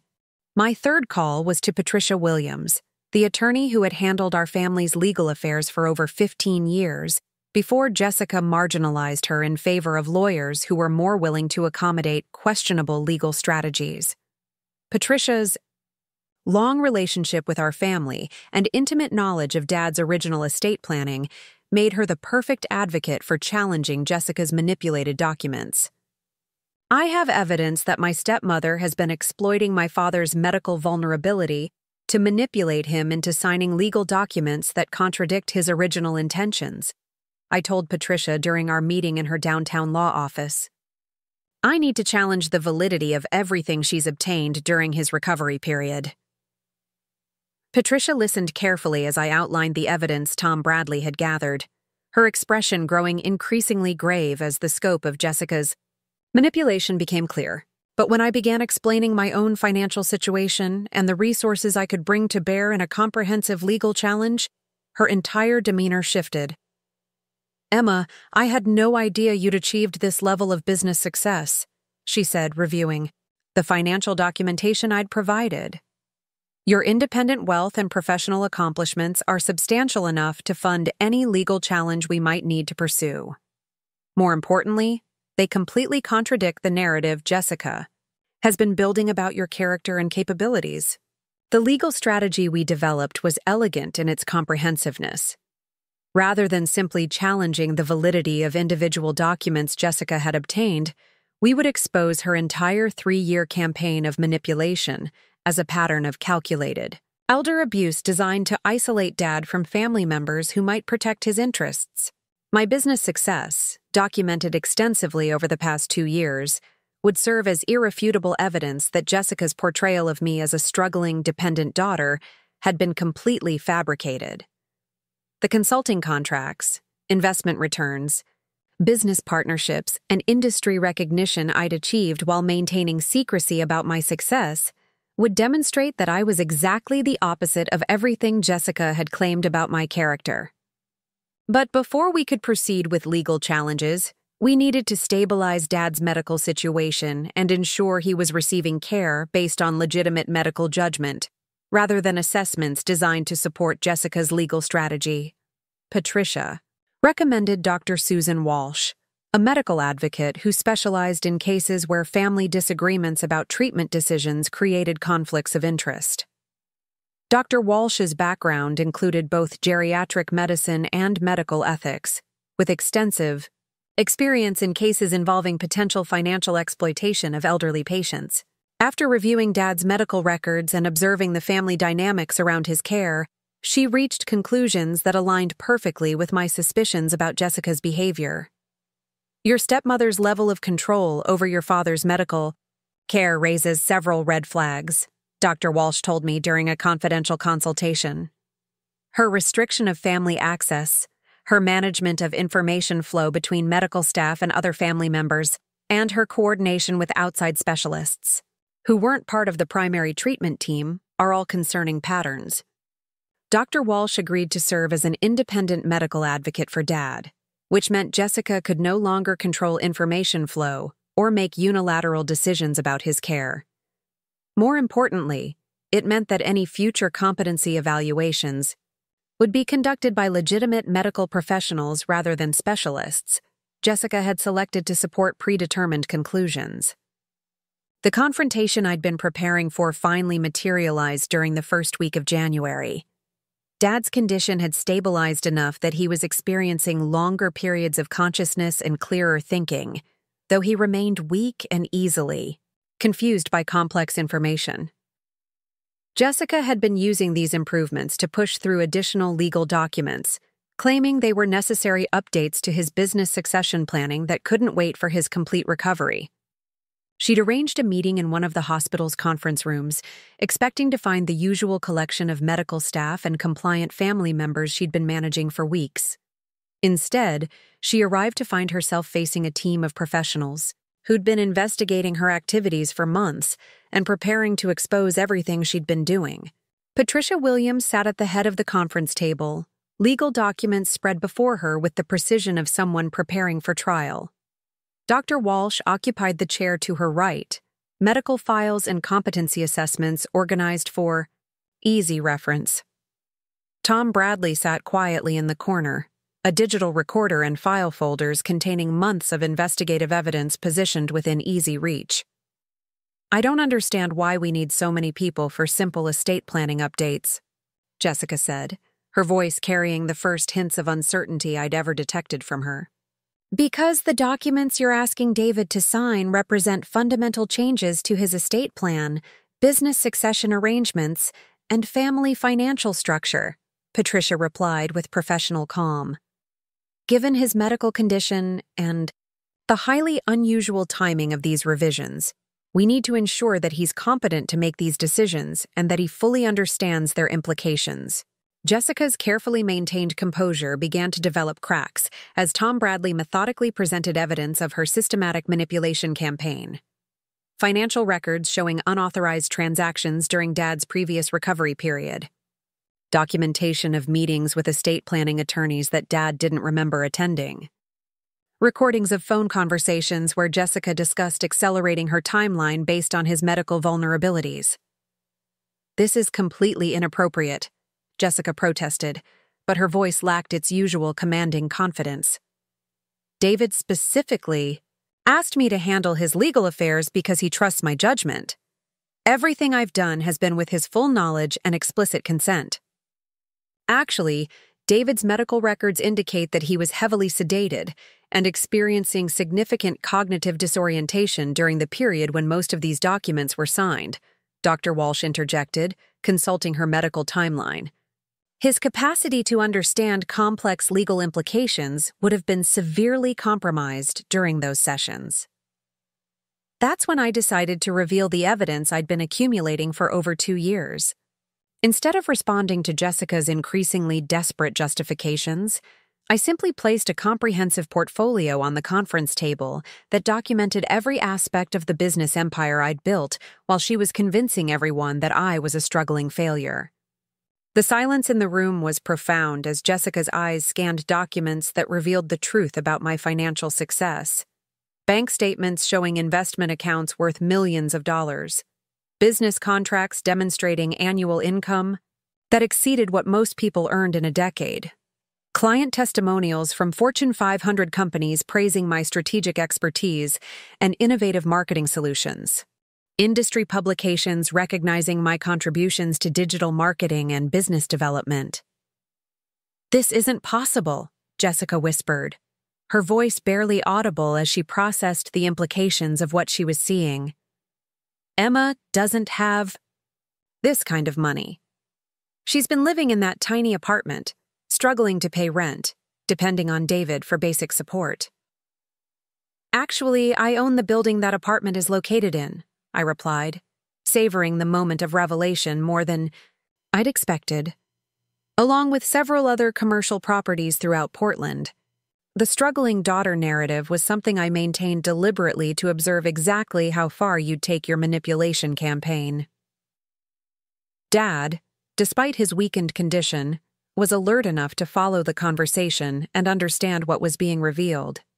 His eyes moved between the financial documents and Jessica's shocked expression, processing the implications of discovering that the daughter Jessica had convinced him was irresponsible and dependent had actually built a business empire that rivaled his own lifetime achievements.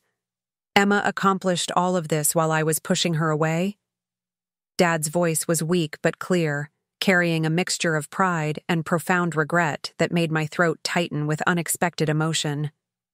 "She accomplished it because you pushed her away," Rachel Martinez said, entering the conference room at exactly the moment I'd arranged with her. Jessica's campaign to isolate Emma from your family and business created circumstances that forced her to develop capabilities she might never have discovered otherwise. While Jessica was convincing you that Emma lacked independence and maturity, Emma was demonstrating both qualities at levels that most people never achieve in their entire careers. Rachel's presence added another dimension to the revelation. As one of Portland's most respected business consultants, her validation of my achievements carried weight that transcended family dynamics. She'd worked with Fortune 500 companies and emerging market leaders throughout the Pacific Northwest, which made her assessment of my capabilities professionally credible rather than personally motivated. Emma's business acumen and strategic thinking are exceptional, Rachel continued, addressing Dad directly. The consulting work she's been doing has influenced major corporate decisions throughout the region. Several companies have restructured their entire marketing approaches based on strategies she developed. Her reputation in the business community is built on results that speak for themselves. The final piece of evidence came from Dr. Walsh, who presented her independent medical evaluation of Dad's competency during the period when Jessica had manipulated him into signing revised estate documents. Her conclusions were damning in their clinical precision and professional authority. Mr. Sullivan's medical condition during the recovery period from his first heart attack, and especially during his current hospitalization, would not have supported the kind of complex decision-making that these legal documents required, Dr. Walsh explained, consulting her detailed medical timeline. The combination of medications, physical trauma, and cognitive disorientation created circumstances where informed consent would have been medically impossible. She continued with devastating clinical detail. The revised will, power of attorney documents, and business succession arrangements that Mrs. Sullivan obtained during these periods were signed under circumstances that raised serious questions about their validity. Mr. Sullivan's capacity to understand long-term financial implications or family relationship consequences would have been severely compromised during those sessions.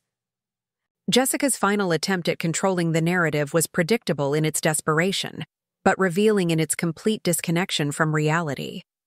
She claimed that my financial success actually proved she'd been right about my character all along, that I'd been secretly wealthy while allowing Dad to worry about my welfare, that I'd manipulated the family situation to make myself look like a victim when I was actually the one with hidden advantages. If Emma had this kind of money all along, why didn't she tell David? Jessica demanded, her voice rising with hysteria as her carefully constructed world collapsed around her. What kind of daughter lets her father worry about her financial stability when she's secretly a millionaire? This proves that she's been manipulating all of us from the beginning. The accusation was so transparently hypocritical, coming from someone who'd spent 3 years systematically manipulating every family interaction, that it would have been laughable if the circumstances weren't so serious. But it also revealed the desperation of someone whose entire identity had been built on deception and who couldn't comprehend that other people might act from motives that weren't fundamentally selfish. I maintained secrecy about my business success because you created circumstances where revealing it would have undermined my ability to document your manipulation campaign, I replied calmly. If Dad had known about my financial independence early in your relationship, you would have adjusted your strategy to account for that information. By letting you believe your narrative about my dependence and struggle, I gave you enough rope to hang yourself completely. The metaphor was more accurate than I'd intended. Jessica's entire 3-year campaign had been based on assumptions about my character and capabilities that were completely false. Every decision she'd made, every manipulation she'd attempted, every long-term strategy she'd developed had been founded on fundamentally incorrect information about who I was and what I was capable of achieving. Patricia Williams seized the moment to present the comprehensive legal challenge we'd prepared. Based on the evidence presented today, we're filing motions to invalidate every legal document that Mrs. Sullivan obtained during Mr. Sullivan's periods of medical incapacity. We're also requesting a complete forensic audit of all financial transactions she initiated on his behalf. And we're filing complaints with the State Bar Association regarding the attorneys who facilitated these questionable document changes. The scope of our legal response was designed to be overwhelming and comprehensive. She'd operated from a worldview where people were fundamentally selfish and incapable of growth under pressure, which made it impossible for her to anticipate that her manipulation campaign would actually create the perfect conditions for my transformation into someone she never saw coming. The game she thought she'd been winning had actually been something entirely different from the beginning. While she was focused on eliminating my influence over Dad and positioning herself to inherit his wealth, I was building something that made her inheritance goals seem modest by comparison. By the time she realized that the struggling daughter she'd been manipulating was actually someone with resources and capabilities that exceeded her own, it was far too late to adjust her strategy or minimize the consequences of her exposure. The funeral that had opened this entire story took place 8 months later, not because Dad succumbed to his heart condition, but because the stress of criminal prosecution, civil lawsuits, and complete social ostracism had taken a devastating toll on Jessica's physical and mental health. The woman who'd spent 3 years manipulating everyone around her couldn't handle being exposed as the calculating predator she'd always been. The final irony was perfect in its poetic justice. Jessica attended her own metaphorical funeral as the devoted wife who'd fought valiantly to care for her husband during his medical crisis, expecting to inherit an estate worth tens of millions of dollars and assume control of a successful construction company. Instead, she was exposed as someone who'd systematically exploited an elderly man's vulnerability for financial gain while psychologically abusing his daughter through calculated manipulation and deception. Patricia Williams insisted on recording the final legal proceedings, partly for documentation purposes, but also because she understood the symbolic importance of the moment when truth finally overcame years of elaborate deception. As the details of Dad's restored estate plan were read aloud, showing his original intention to leave the bulk of his wealth to me while providing appropriately for Jessica as his surviving spouse, I watched her face transform through a series of emotions that perfectly captured the collapse of everything she'd spent years building. Shock gave way to anger, anger to desperation, and desperation to the kind of hollow defeat that comes when someone realizes their carefully constructed lies have been exposed so completely that there's no possibility of recovery or redemption. But the most satisfying moment came when Patricia revealed the extent of my own financial independence, information that had been held in confidence throughout the legal proceedings to maximize its impact. Emma Sullivan doesn't need her father's inheritance for financial security, Patricia announced to the assembled family members, business associates, and legal representatives. Her independent wealth exceeds the estate value by a significant margin. She challenged the validity of the revised documents not for personal financial gain, but to protect her father from exploitation and ensure that his original intentions were honored. The silence that followed was broken only by the sound of Jessica's chair scraping against the floor as she stood and walked out of the room without speaking. The woman who'd entered Dad's life as a successful real estate agent with impeccable credentials and apparent genuine affection left it as someone whose reputation and career had been destroyed by her own greed, manipulation, and complete miscalculation of the people she thought she was controlling. The final chapter of Jessica's story played out over the following months exactly as Tom Bradley had predicted. The criminal convictions for elder abuse and financial exploitation resulted in prison, sentences that would keep her away from vulnerable elderly targets for several years. The civil lawsuit settlements from other families who discovered similar manipulation patterns ensured that she would never again have the resources to prey on trusting widowers or their families. But perhaps the most enduring consequence was the complete erasure of the narrative she'd spent 3 years building about my character and capabilities. The struggling, dependent daughter she'd portrayed to Dad and everyone else had been revealed as fiction so elaborate and persistent that it became a cautionary tale about the dangers of accepting surface appearances without investigating underlying realities. My business success continued accelerating following the resolution of the family crisis, expanding into new markets and developing innovative strategies that attracted clients from across the country. The case study of building substantial wealth while maintaining complete secrecy became a topic of discussion in business schools and professional development programs, though I was careful to focus on strategic and technical aspects rather than the personal circumstances that had motivated my initial discretion. Guest lectures and industry publications provided platforms to share the business development strategies I'd discovered, the investment approaches that had generated exceptional returns, and the relationship-building techniques that had created sustainable competitive advantages in highly competitive markets. The recognition was professionally gratifying, but it also served as public validation that my success was based on genuine capabilities rather than luck or circumstances. Rachel Martinez remained not just a business advisor, but a genuine friend, whose guidance had been instrumental in both my professional development and the successful resolution of the family crisis. Our regular meetings continued, though now they focused on expansion strategies, acquisition opportunities, and the philanthropic initiatives I was beginning to develop as my wealth reached levels where social responsibility became both possible and necessary. "You've accomplished something remarkable," Rachel told me during one of our recent discussions about my company's latest strategic partnerships.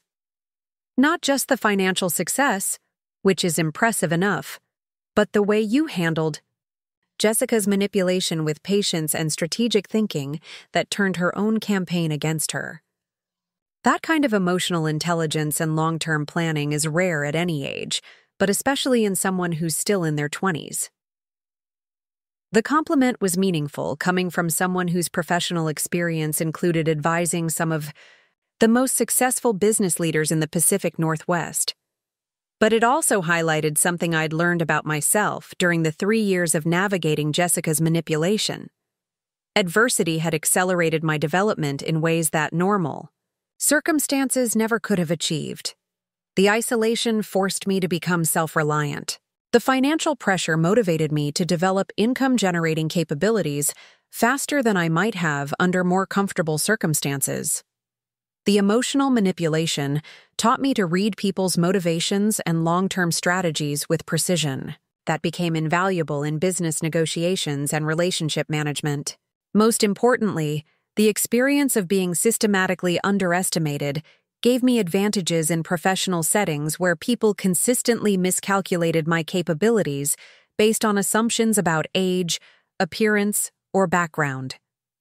The same strategic patience that had allowed me to document Jessica's manipulation proved invaluable in business situations where revealing information or capabilities too early would have undermined my negotiating position or competitive advantages.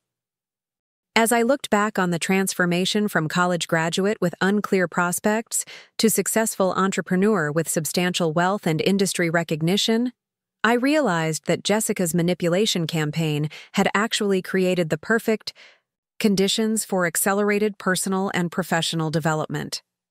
Her attempts to isolate me from family support had forced me to build independent capabilities.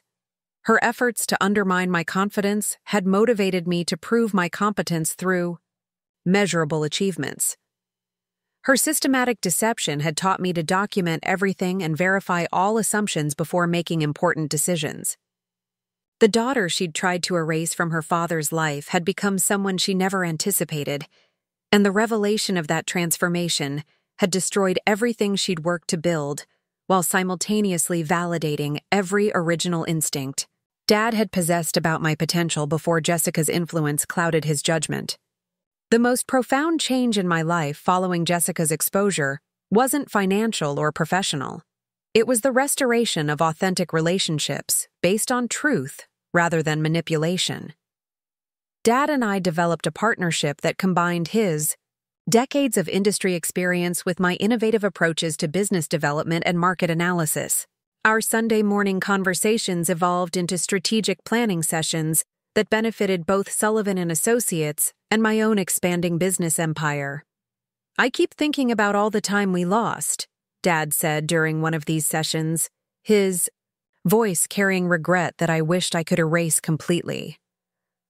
3 years of believing Jessica's lies about your character when I should have been celebrating your achievements and learning from your innovations. The pain in his voice was genuine, but I'd learned to focus on the future rather than dwelling on Jessica's theft of those years. The relationship we were building was stronger than what we'd had before her manipulation began, partly because it was based on mutual respect between equals rather than traditional parent-child dynamics complicated by expectations and assumptions. Those 3 years taught us both things we needed to learn, I replied, meaning it completely. You learned that success in one area of life doesn't guarantee wisdom in all areas, and that trusting the wrong person can have devastating consequences. I learned that I was capable of building something significant entirely on my own, and that adversity could accelerate growth in ways that comfort never could. Dad's recovery from his heart condition continued steadily, and his cognitive function had returned to completely normal levels once he was no longer under Jessica's subtle but persistent psychological pressure. The confusion and memory issues that she'd used to justify competency evaluations proved to be stress-related responses to her manipulation, rather than medical consequences of his cardiac events.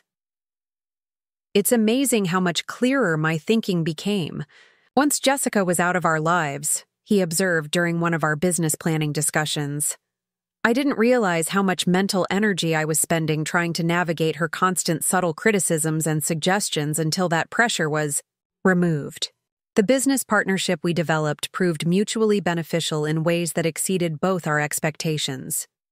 Dad's construction industry expertise and established relationships provided perfect market insight for my digital marketing strategies, while my innovative approaches to client development and project management helped Sullivan Associates expand into new markets and service offerings.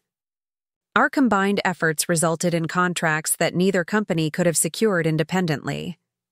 My marketing campaigns attracted clients who were impressed by Sullivan Associates' traditional craftsmanship and reliability, while Dad's reputation for quality and integrity provided credibility that enhanced my consulting work with established corporations seeking to modernize their marketing approaches.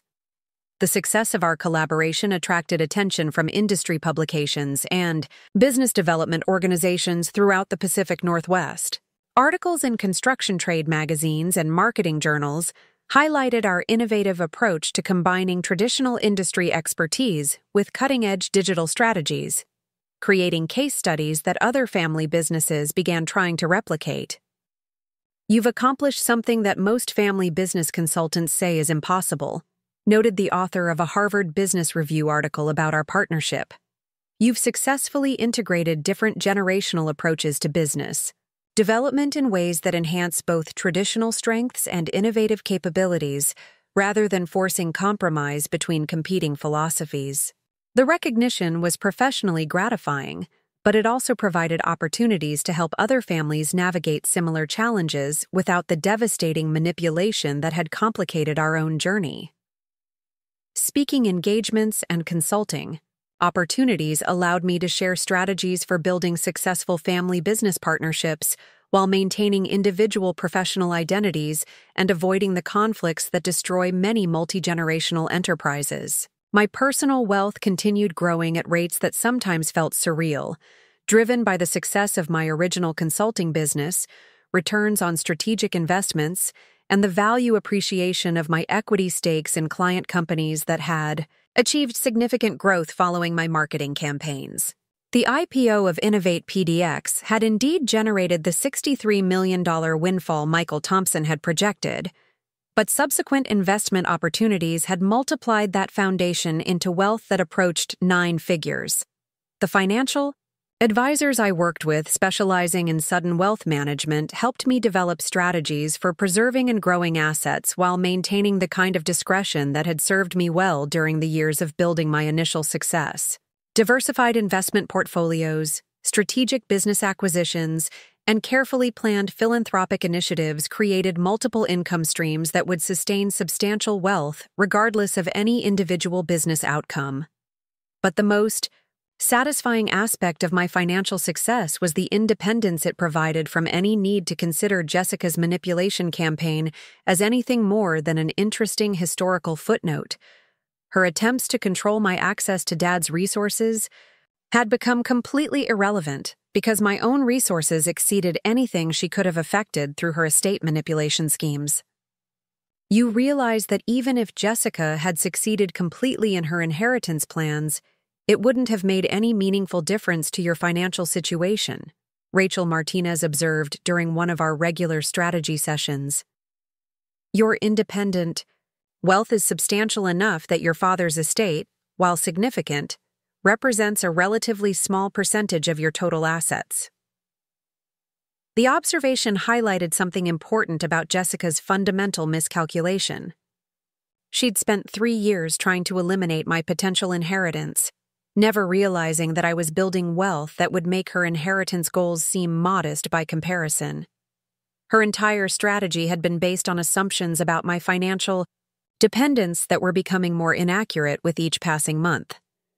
My business empire had evolved beyond simple consulting into a comprehensive business development organization that provided strategic planning, marketing innovation, and growth acceleration services to companies throughout the Western United States.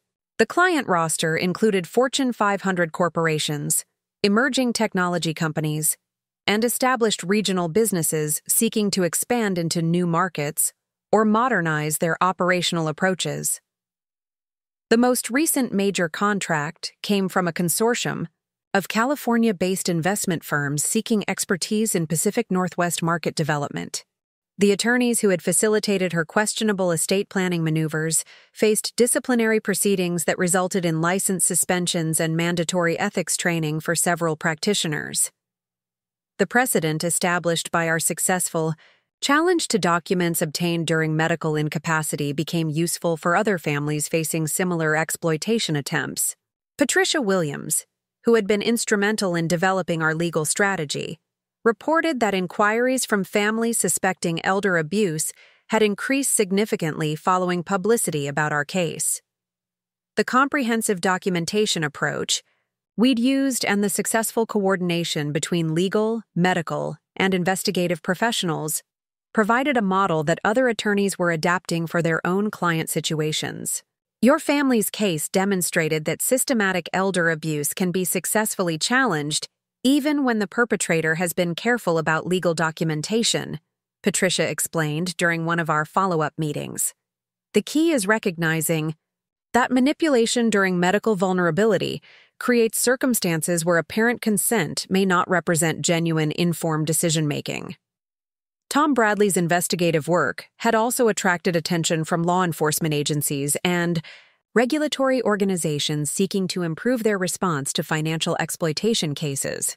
The techniques he'd developed for documenting manipulation patterns and the timeline analysis methods that had proved crucial for our legal challenges were being incorporated into training programs for professionals who investigate elder abuse allegations.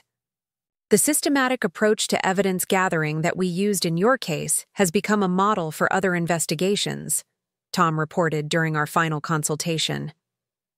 The combination of financial analysis, behavioral documentation, and medical timeline correlation provided the kind of comprehensive evidence that courts need to invalidate fraudulent documents and protect vulnerable elderly people. Jessica's criminal conviction and imprisonment had effectively ended her ability to prey on other families, but the broader impact of exposing her methods was providing protection for potential future targets of similar schemes. The educational value of her case study was helping professionals and family members recognize manipulation tactics before they could achieve their intended destructive goals. 6 months after the legal resolution, I received an unexpected call from someone who identified herself as Jessica's former business partner in the real estate firm where she'd built her initial reputation and professional network. The conversation revealed information that provided additional context for understanding how Jessica had developed her manipulation capabilities and identified Dad as a potentially vulnerable target. "I worked with Jessica for almost 5 years before she married your father," the caller explained. She was exceptionally skilled at reading people's emotional vulnerabilities and using that information to influence their business decisions. Several of our clients remarked on her ability to anticipate their concerns and provide exactly the kind of reassurance they needed to proceed with major purchases. The information suggested that Jessica's manipulation of Dad had been an extension of professional skills she'd developed in real estate sales, rather than abilities she'd discovered specifically for exploiting family relationships. Her success in identifying clients' emotional triggers and providing strategic reassurance had apparently made her effective at manipulating property buyers into making decisions that benefited her financially. Looking back, I can see that she was practicing techniques on our business clients that she later used in her personal relationships, the former partner continued. The way she isolated your father from his longtime business associates and family members was very similar to how she would separate potential buyers from other influences that might interfere with closing sales. This professional background explained some of the sophisticated psychological techniques Jessica had employed during her manipulation campaign. Her ability to identify Dad's parental anxieties and guilt about my mother's death, her skill at reframing family situations to support her preferred narratives, and her talent for making manipulation seem like genuine concern, all reflected capabilities she'd developed through years of professional practice. But it also highlighted her fundamental miscalculation about my character and capabilities. Jessica's real estate experience had taught her to evaluate people based on immediate financial circumstances and apparent vulnerability to emotional manipulation. She'd never encountered someone who was building substantial hidden wealth while maintaining the appearance of struggle, which made it impossible for her to anticipate the resources I would eventually bring to bear against her campaign. The conversation provided closure for understanding Jessica's motivations and methods, but it also reinforced my appreciation for the strategic patience that had allowed her to expose herself completely before I revealed my actual capabilities.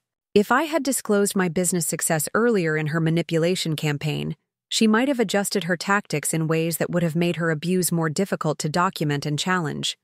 As the one-year anniversary of Jessica's exposure approached, I reflected on the comprehensive transformation that had occurred in every aspect of my life. The struggling daughter she had tried to marginalize had become one of the most successful young entrepreneurs in the Pacific Northwest. The family relationships she had tried to destroy had evolved into partnerships stronger than their original forms.